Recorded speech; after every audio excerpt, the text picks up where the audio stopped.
The World Seafood Congress 2015 is sponsored by Seafish.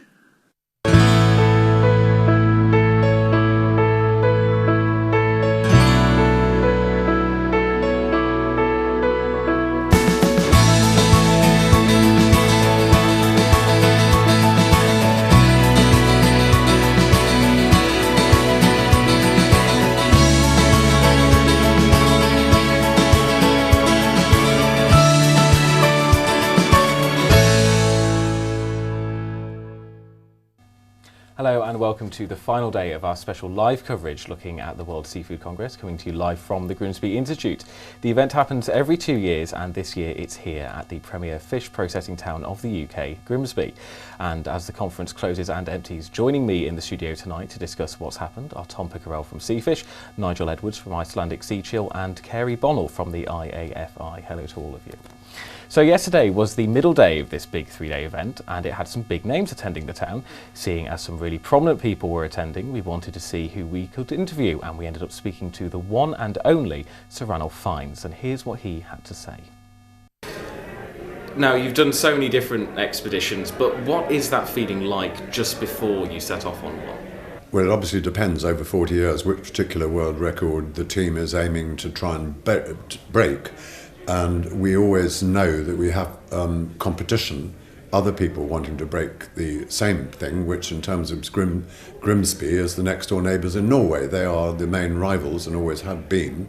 And so there is a constant looking over your shoulder before the expedition begins. And they will be doing it at the same time of year, the same season, because that's what the ice dictates. And you've got to leave with sponsorship, because we never have anybody who has money, and therefore everything is sponsored. And one expedition had 1,900 sponsors. Now, as we were saying, you've done so many different expeditions. Has there ever been a moment in which you've genuinely feared for your safety? Over 40 years, there have been periods of anxiety. One which I just happen to remember at the moment was looking for a lost city in the biggest sand desert in the world, in Arabia. We got dropped off by helicopter somewhere in the desert because the police helicopter suddenly got called away, and they dropped us off in the desert. We'll be back in an hour. 4 hours later they weren't back. We had no communication. If they had crashed or been shot down, it was a war situation, nobody would have ever found us. And that sunk in and we realised it, so we had a very anxious 3 hours. And that was me speaking to Sir Ranulph Fiennes last night. Now, all of you, of course, will have seen his quite inspiring speech, I'm sure. Tom, I don't know if you wanted to give us sort of your reflections on what he had to say. Yeah, certainly. I mean, we invited Sir Ran to come to the event to talk about motivation, because obviously that plays such an important part in his expeditions. But in a way, that was very much eclipsed by his sense of humour and just the sheer depth of stories he could tell us about what he achieved in his life. It's like he lived 5 lifetimes. I know certainly when I was speaking to him sort of after the interview, he wasn't in any kind of rush to sort of disappear or go and mingle with people. He was actually just speaking to us, had, you know, a wealth of stories. Nigel, I don't know if you wanted to sort of reflect on this as well. Certainly, I had a brief conversation with him. He's really engaging and really interested to talk to us about what we were doing here and learning about the fish and the fish industry. And he climbed Everest with a Grimsby man, so it was an amazing experience. Of course. And to just talk to him about that, and he said, but I didn't quite make it that time because I had a heart attack just before the summit. So, and just left it there. He did have quite a dry sense of humour, I believe is probably the correct word. Kerry, what did you make of it? Well, I struggle to follow the dry sense of humour being the Canadian in the room, but I did have a chance to have a conversation with him at the end of the night and compared stories, I guess, on the Canadian perspective, given his time in the Canadian Arctic. I actually lived and worked on Baffin Island in the Canadian Arctic, working with the Aboriginal community to start my career. So we had a good conversation on his exchanges with the Inuit community from his journey throughout the Northwest Passage. So I must say it was a fascinating evening, great session, great presentation. He's certainly a very, very inspiring man. Now, Nigel, I'm just going to start just with our sort of main topics this evening. Upskilling. Everyone's been talking about upskilling. Just we kind of touched upon what it was about last night. So tell me sort of what it is from your perspective.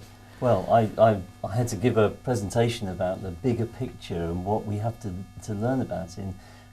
We were introduced to the what changes are happening over the next 10 years and what we would need to be prepared for today in some of the main sessions. So I spoke about the multitude of factors. You're dealing with sustainability, you're dealing with ethics, you're dealing with authenticity, and that means the chemistry and the analytical work that goes behind. You have to become a very general, both scientist, politician, and to some extent an environmentalist yourself. You know, we feel like we are a environmental group sometimes in our campaigning for the oceans to be sustainable. And it's quite a new topic really, isn't it? It's something which sort of may not have been necessarily discussed as much before now. Certainly the last, throughout my career it's progressed, and we've gone from talking about having enough fish to having sustainable oceans, to then we've more recently been bringing in stopping illegal fishing and bringing ethical standards, just looking after the fishermen globally that supply our supply chains and actually caring for them, and then moving into this work to stop fraud in food, which we are obviously very focused at doing. Now Tom, just changing the subject slightly, it must be so great for Seafish to host this event on their home territory. Absolutely. For us, this is like securing the Olympics. You know, you have to go and put yourself forward to be considered for it, and you have to demonstrate that you can pull it off, you can do a good job. We did that. We've had 2-year build up for it. It's been hugely challenging to make sure we can make everyone's expectations met. But absolutely delighted. The venue's been super. We really wanted to do this in Grimsby, to put Grimsby back on the map, back on the seafood map where it belongs, and I think we've achieved it.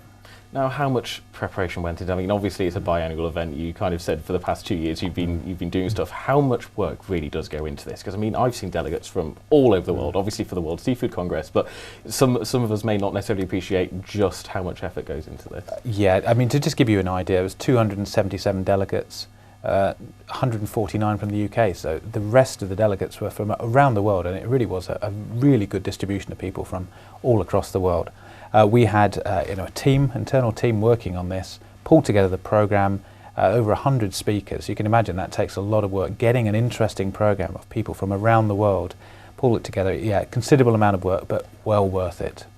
Now, Kerry, tell me a little bit about your area of expertise. Where have you come into this programme? Yeah, so my background, I'm from a fishing family actually in Newfoundland. So an interesting story is I actually graduated high school the year of the groundfish moratorium, the cod moratorium. Oh, my family were actually cod fishermen, so it sort of hit me early on, the issues we're discussing around sustainability today.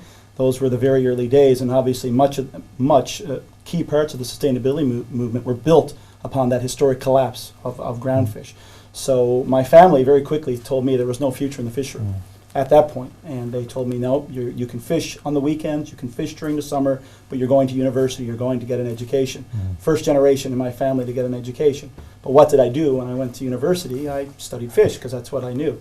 So I've seen, to the point that was made, I see the sustainability movement in particular over the last 3 days, and certainly the last couple of years, really come full circle. I think collectively we've made major advances on the sustainability front. And how is trade between Canada and the UK, but also Europe in general? Yeah. Well, the UK specifically, I would say from my province, Newfoundland and Labrador, one of our key species is cold water shrimp. So I think most of your viewing audience would have had a meal at some point. We all love shrimp. Everyone loves prawns. Sorry, prawns. Cold water shrimp we call them. Yes, prawns. That's right.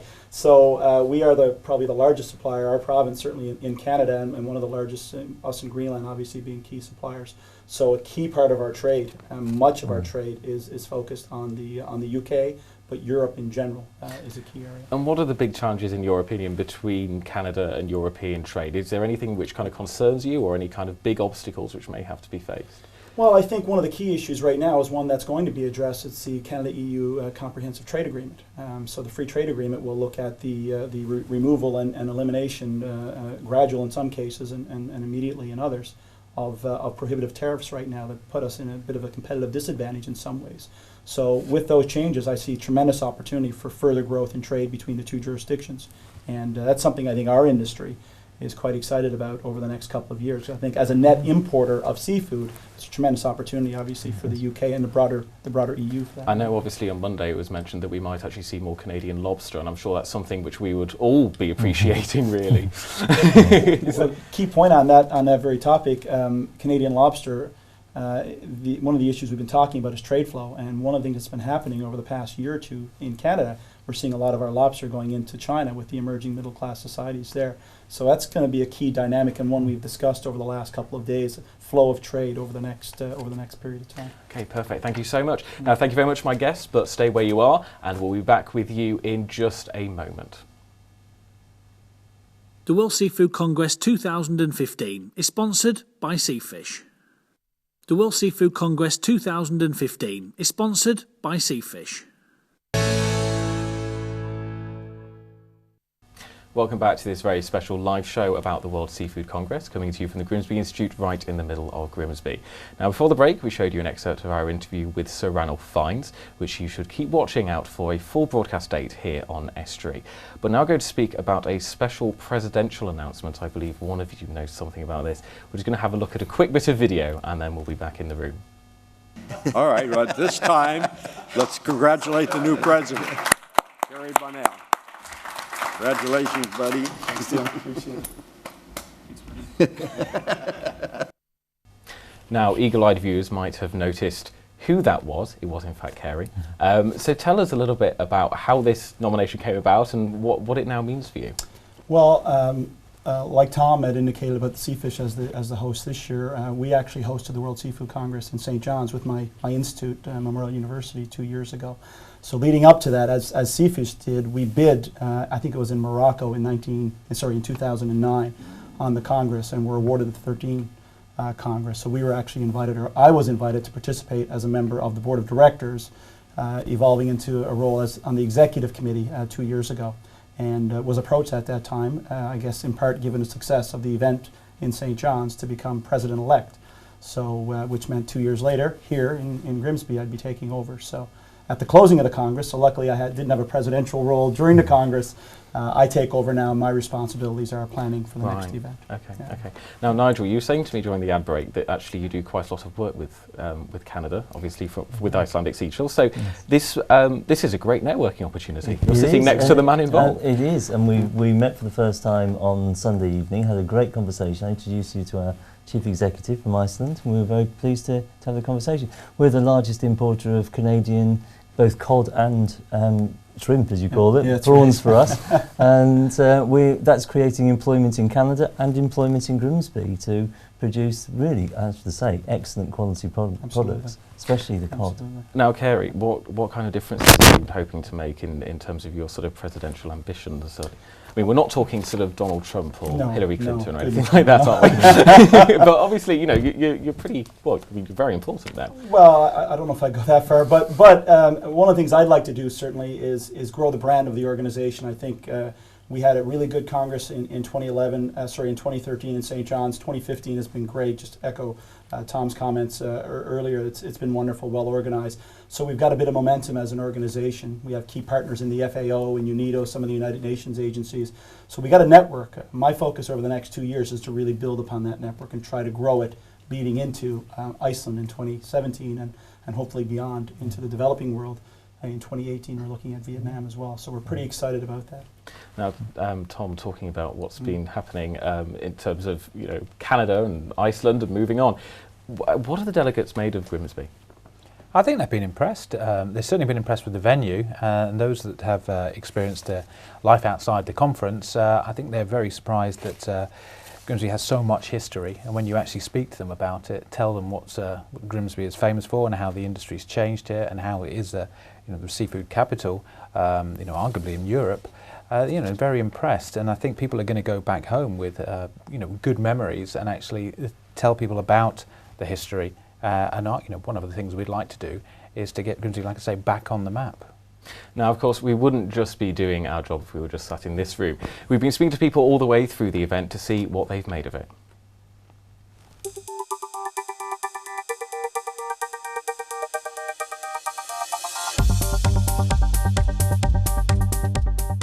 Fantastic facility, great speakers, very interesting topics. Thumbs up from me.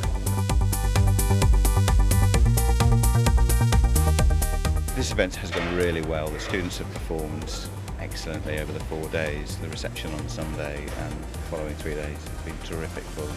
We've been very much involved in making sure that it runs very smoothly over the last sort of 3 or 4 weeks prior to actually starting. The program's been solid, a really solid program.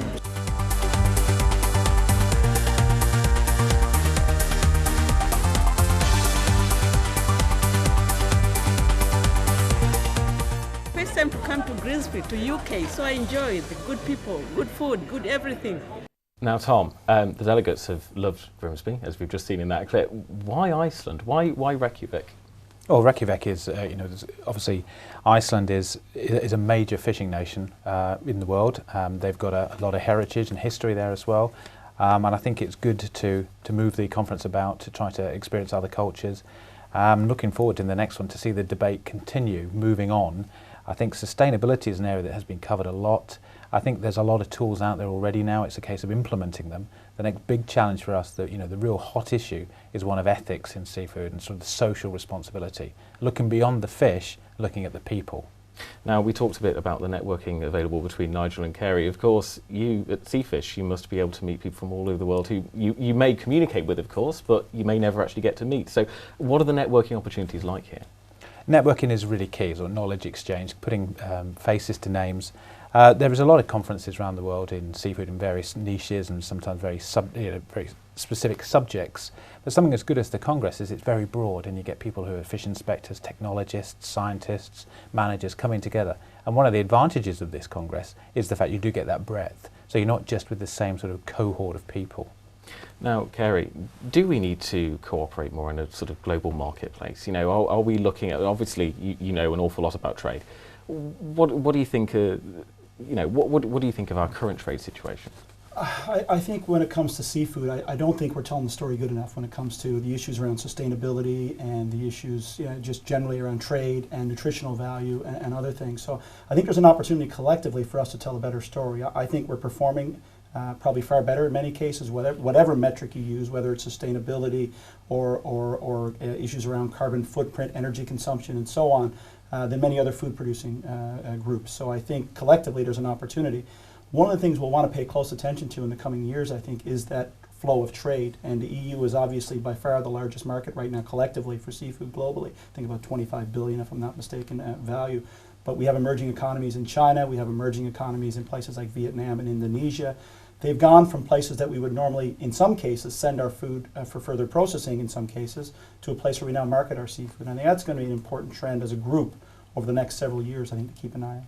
So, Nigel, in terms of sustainability, there's always this sort of trade-off almost in that you're telling people that you want them to eat more seafood, but then you've also got to watch the amount of fish that are actually in the ocean. So how do we tackle that? Well, actually, this has been a great week of good news. We were able to announce at the beginning of the week that North Sea cod is on the track for sustainability, and we hope to be able to get that certified to the Marine Stewardship Council standard in a year or so.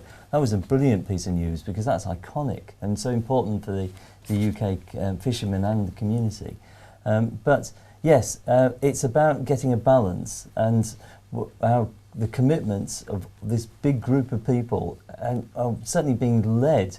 The UK is a leader in sustainability, and we've been able to bring some really good news to the consumer to be able to say, look, it's actually fine to eat cod. The cod from all over the world now. The Canadian cod's recovering rapidly. We're expecting good news of one of the Canadian fisheries to be certified to the MSC shortly. And it's just been more of a celebration, I would say, this last week. It hasn't felt like doom and gloom. It's felt like there's a very, very bright light of hope for the industry as a whole. Just very quickly, what are the big themes coming from this year's Congress, and what do you expect to see going on into Iceland in 2017? Tom, I'll start with you. Yeah, I think social responsibility is going to be key. As Nigel rightly says, sustainability, things are getting better. The prospects are good, the outlook is good. There's still some areas that need attention, but social responsibility, that's the treatment of people that's going to be the key area. Nigel? Well, I certainly add to that. I think it's we're moving to a stage where there's more cooperation globally, and what we've been doing in the UK is being picked up around the world, and it's that conversation, that cooperation amongst people literally globally. It's been great. Kerry, we've got 10 seconds. Tell me quickly. Efficiency. I think efficiency is going to be a key issue going forward, particularly in developing world fisheries in terms of areas of looking at reducing post-harvest losses and making better use of our global resources. Okay. And of course, no major event like this would end without closing remarks, so here they are. Thanks to all our sponsors, particularly Seafish and Grimsby Institute. You flat out did a great job. Thank you.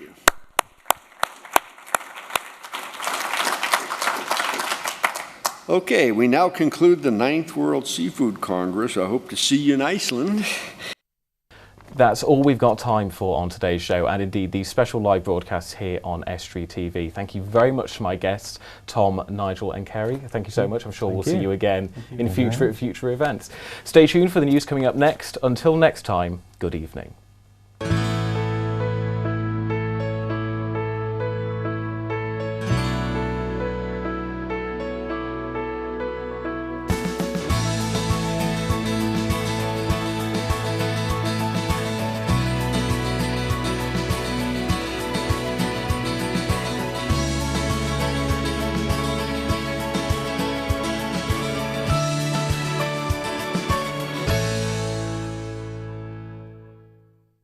The World Seafood Congress 2015 is sponsored by Seafish.